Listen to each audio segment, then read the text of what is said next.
Days Vault, my fellow gamers. A happy Independence Day to you. All of you. So here, I'm just going through some more model kits that I got recently. This is a Yoda from Screamin'. This is a 1992 ultra fine detail collector's edition, 1/4 scale, overall 7 inches tall, which is a big model. So it says here soft vinyl model figure. This is interesting. Can't wait to get into the box here. But it features a Jedi staff, which is just an old man stick, 3 snakes, which are more like freaking anacondas, and real hair. Yeah, you read it right there. Real hair. So this is a mad old kit. Well, I say mad old kit, 1992. I'm mad old compared to this kit, but so science fiction series 3. Pretty sweet all around. Okay, I had been wanting this kit for a long time. So you crack it open and big freaking statue of Yoda, but he's got no ears and hands. And still, let's admire the craftsmanship here. Look at that face, that profile. Pretty sweet. It's kind of nice, kind of weird that they had the eyes, the retinas and pupils and whatnot bumped out. That's strange. I almost would have rather had it glossed over, like a smooth eye there. Because when you finish the paint job, it's going to bump out. And I understand real eyes do that as well, to an extent. I don't think to this extent, but still, it's, I would have rather had a smooth finish. But I mean, check the face, man. I mean, really excellent detail on this face. Super good. I mean, let's remember, this is 1992. Okay, this is hand sculpted. This is not done on a computer at all. Just super fine. The robes aren't much to write home about. Even the rope, it doesn't have a really deep, fine detail. I guess they wanted to leave that a little fuzzy, because that's what real rope would be, I suppose. But yeah, so of course the hands and ears are off of this bad boy, but that's a giant. I got pretty decent sized stinking hands, and that is a giant old Yoda. On the bottom, it has no nothing, smooth as can be. It would have been nice if they had something. Now here, it will tell you, I gotta take my glasses off because I'm old. Okay, so rights reserved, TM, and copyright 1992, Lucasfilm Limited. What I like about this is that there's no stinking Disney insignia on this. That's right. All my stuff I want to have as pre-Disney, because I think the evil empire has really ruined Star Wars. Yeah, because keep your politics out of my space opera. And here is an interesting part. So they said soft vinyl. Kind of almost like rubber. So it's got a bit of a bend to it. To flex, right? In the instructions here, it will say, go ahead and heat this up, hot water or hair dryer. If you guys watch my videos, you know I'm a hair dryer man because it gets it done. That hot water stuff, doesn't get it done. Not as fast anyway. So here, good old made in the USA, that's right, because this is Independence Day. Anyway, I think that Screaming, however, is a British company. So there's that. So the ears, really cool. Of course, you have to cut them down along this line here. I've never worked with this, so probably what I'm going to do is I'm going to cut a bit more off. That way I can probably hold the ear and, cut at a better angle and something that's more accurate for me. And it's always better to be safe than sorry. So cut off more material, and that way you can shave off gradually and get closer to that ear and that fit that you want with Yoda's headpiece. So his hands, much the same. It has a detailed line there, but I, of course, would suggest cutting more off. This hand is going to be a bit more challenging because it has the void here. That is filled in. And I think you can tell that that is filled in freaking solid. Okay, there is a bit of a void where that hand is. You can kind of tell. So maybe it's not too solid, actually. I think I can see all the way up to the tip of one of those fingers. So maybe there's hope. Maybe this isn't solid, but it's going to be kind of close because that finger wrap there, that's a pretty solid piece. And then that pinch is pretty tight. So who knows? Who knows? I'm hopeful, though. But this is where his Jedi old man staff goes. So you got to cut that old man staff out. I'm kind of worried about that, actually.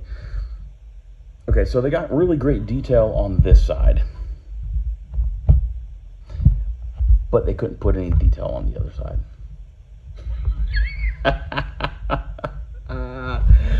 Now here's where your modeling skills come into play, guys.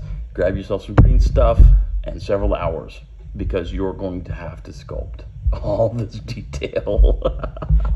Now, to be fair, like, you know, you got to dig in there. It won't be that much surface area you have to detail, but you're going to have to carve that mother sucker some detail. That's just how it is. The snakes, no big problem. They lay on their stomachs. So, and honestly, if you wanted the snakes to be flipped upside down, you could just, you know, do the bottom scales. It is the easiest thing in the world. It's just a bunch of horizontal slashes. So, no big deal.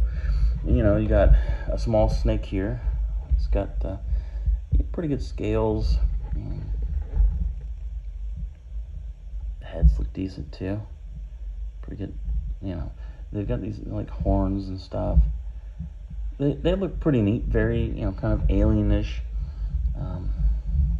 There's the third snake. Let's see. There we go. He's got himself a smile. He's a happy snake.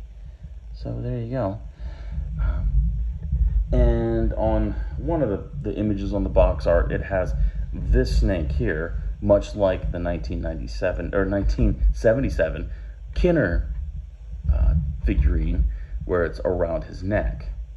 So, you know, you paint that bad boy orange or brown, whichever one you have. I think I have the orange snake, so I'm gonna paint that thing orange and put it around his neck. Bonus. So the only real big thing here is getting the detail on this staff, his little walking stick. Really interesting way to mold. I've never done a model like this. I've never worked with this rubbery stuff either. So you got that. And then here is the zinger. Righteous. You know, this thing's so old. This staple is rusty. Gnarly. Prepare yourself for a tetanus shot if you deal with that wrong, huh? And look at that. It's like they shaved an old man for that. Yeah. Kind of looks like hair from my stomach. Oh, rough. But, yeah, they gave you hair. And they say it's real hair. I don't know. I don't know if they were raiding barber shop floors for this, or they had some old dudes lined up. I think it's silly that they actually have black hair in here. There's black hair in here. So I'm going to watch the movies again, and I'm going to see if I can't spot any black hair. Now, I've got a pretty good Yoda collection, and I have a hand puppet Yoda from the 77, and it has hair tucked in the back here, just tucked in the back, and they're little curly hairs, but they're all white. So I'm sure that it was mass produced in China somewhere. They just had that little needle, you know. But I think that this is just fantastic detail. Let's look at the other goodies from this ancient kit. I say ancient, it's not that ancient, but I got an awesome Screamin' t-shirt offer. They take American Express, Visa, MasterCard, or Discover. Bonus. All right, everything came from New York. Came through New York. Yeah, Albany, New York, if you wanted to subscribe to their magazine. Ooh. Yeah, so. Yep. That's just. And here we've got. Oh. We'll go over that before we go over this.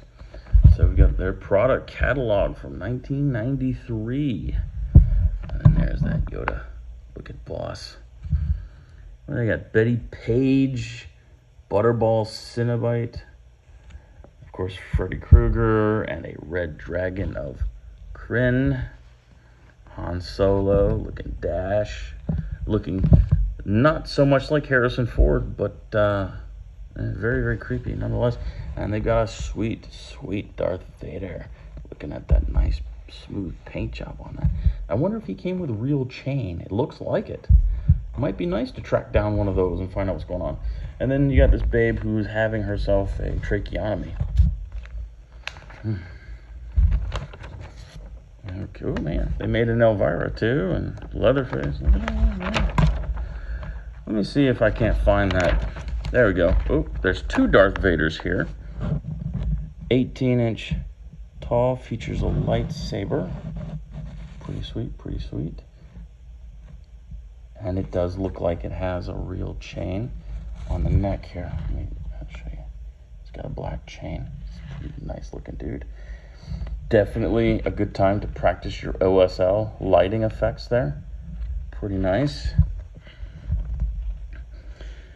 And what's sad is the model there. It's just like they didn't even paint it. They didn't even try. They didn't try. It's so sad.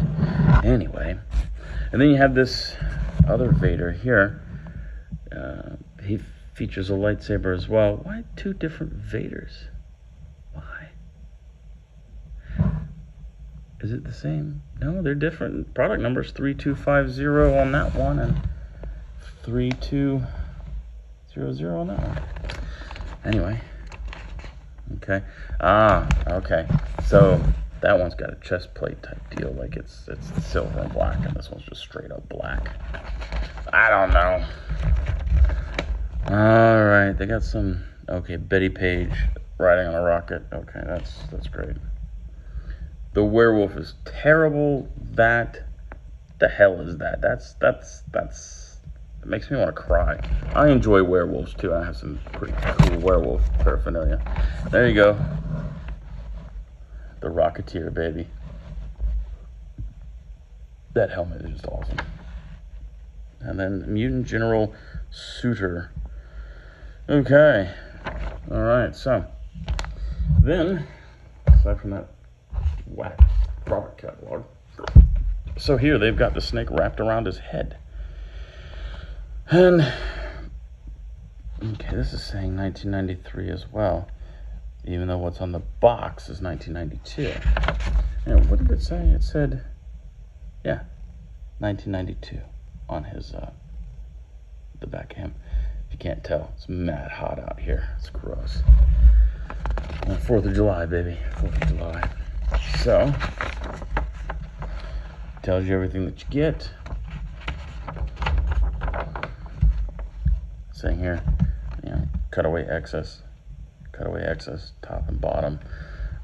Then you just slide that gross old staff in. It's just very basic, with the fat arrows. Dick, go here, Dick, go here. So, then they have a little thing here on gluing on the hair. Carefully glue small wisps of hair to either side of Yoda's head, just above and behind his ears.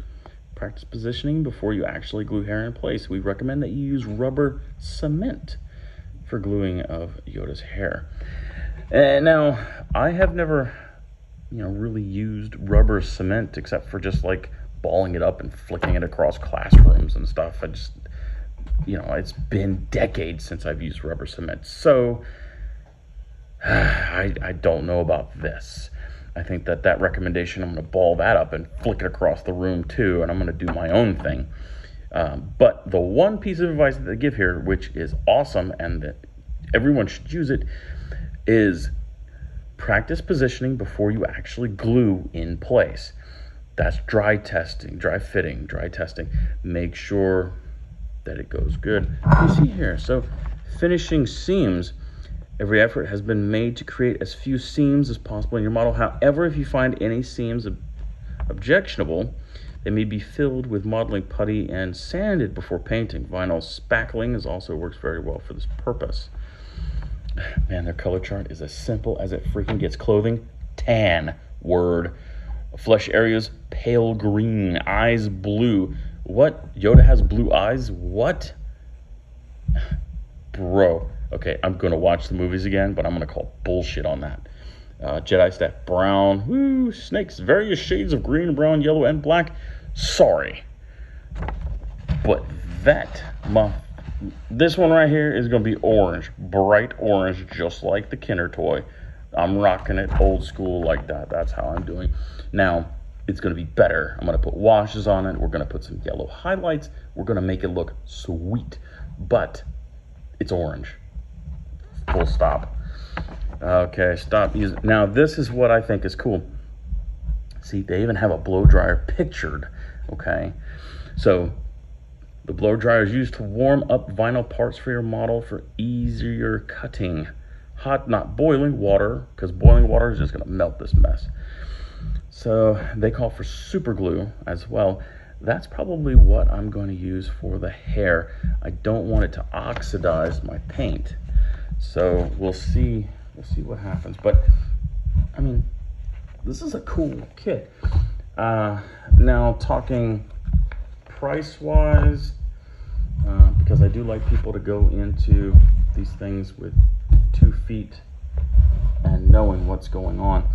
This guy, everybody wants to try to sell him for $100. Okay, don't fall for that trap. I was able to find a seller that had a or best offer, and they had it at a fairly lower price, and I was able to pick this up with shipping for $50. So that's half price. Now these, that was the lowest I could find it, and that was on the Bay of E. So you could probably do better if you find a garage sale or something like that. I know personally that a local gaming store had one of these that I've been drooling over for a long time. That's why I wanted this model, but they had it for $100 sitting on the shelf, and it was collecting dust because no one was going to pay $100 for this, especially if it's aging. The hair, I have very few black hairs in this anymore. It's aging. So, I would say between 60 to 50 is what I would do on this model. It's a giant model. It's very well detailed. This face is wonderful. I really like this model. It's awesome. It comes with the snakes that could be, like a throwback from the Kinder toy. So, I think that this is well worth the pickup. And, it's light, but it's solid and substantial as well. It's something that if you put it into an IKEA case with light on it, it's going to look wonderful, provided you don't paint it with a Q-tip. Okay, guys, let's get real. Let's do good work on these big models. Please do good work on these big models, okay? As well as you can. I mean, you could throw a little mud up on the bottom of his tan outfit. I mean, we know from the Kinder toy and whatnot that this part here is supposed to be white. He's wearing white, pretty darker brown for the rope and whatnot, but he's living in a swamp. So definitely throw some mud up on him. He's walking around on a dirt floor, so, even the bottom of his feet, dirty that mess up. And probably what I am going to do is I'm going to cut him out a piece of board, and we're going to mount him and make a bit of a muddy scene so that some of these other snakes can be used. That little guy right there, he's definitely going on the ground, and I'm going to probably be able to bend him on something, like maybe have a tree behind him. That would be kind of cool. Have a bit of a, go out in your yard, get a limb, and then have that snake, you know, because this dude's rubber. You can wrap him around stuff. You know, just use that hairdryer, wrap him around, and have him wrapped around a limb right there next to old Yoda's head. This big guy, definitely have him to where he's removable, take him on and off. But then you got this other one, and he could be on the base right in front of Yoda or behind him or something. But yeah, you know, a small diorama type piece would be good for him. So that's all I've got for the Screaming Yoda. Am I missing? Yeah, just Star Wars Yoda model figure kit. You know, whoever the studio painter, you know, he did a good job. But yeah, I would definitely do what they did and make a bit of a diorama, have the snakes down there, because the feet do have that flattened off look. And if you could smooth that up with some basing material, ballast or flock or whatnot, go ahead and do that. But yeah, I would definitely put him in the environment. And a smart thing that they've done, if you noticed, with that staff, they had the detailed portion facing outward. So the back part of that is the one that you need to add detail yourself. So, all right, guys. Well, I hope that you enjoyed it. Have a wonderful and safe Independence Day. Do not. There is no time. So, yeah, you guys take it easy. Carry your lays on.